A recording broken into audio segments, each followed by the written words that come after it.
In the beginning, WGM was just serving in China, and they were approached by some students who were interested in serving in Africa. So they approached the board of WGM to say, would you send us to Africa, knowing that they only had work in China. That's the only place they had missionaries. And the board said, no way, we don't have any money, we don't have any people, we don't have any way to do that. As the men were leaving, Woodford Taylor caught up with one of them and said, if God is in this, he will provide. When the men came back the next day, they said, well, this morning when we opened our meeting, we did the reading of the mail that comes to the board.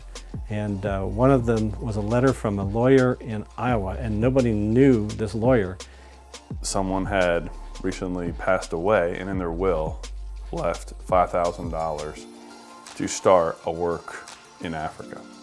And that just so happened to be the exact amount that we needed at the time to start a new ministry. And so they said, we will open a work in Africa. And so the rest is history. The early leaders of World Gospel Mission saw the need to go, recognizing that not everyone around the world had heard the message of Jesus and the hope that he brings. And so I think we see sin in the world playing out, that we're settling for less than God's best in the world.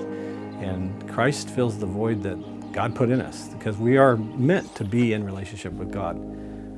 We believe firmly that God came to save the whole world, and that doesn't mean just to save people from hell, but to really see this world be transformed into a better place.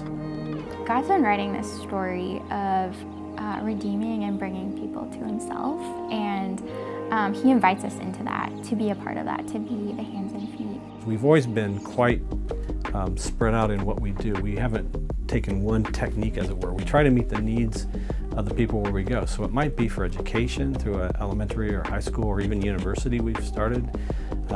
Might be medical through a hospital. It might be theological education for believers that need to know more about what Christ does in the lives of men and to know their Bible and know how to be trained as pastors. Just a lot of variety of ways that we do that.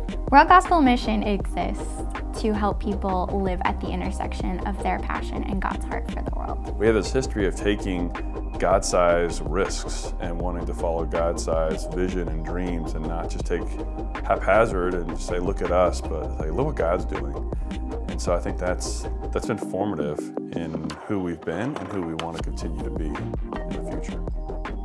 What better thing to engage in than the mission that God has called all of us to?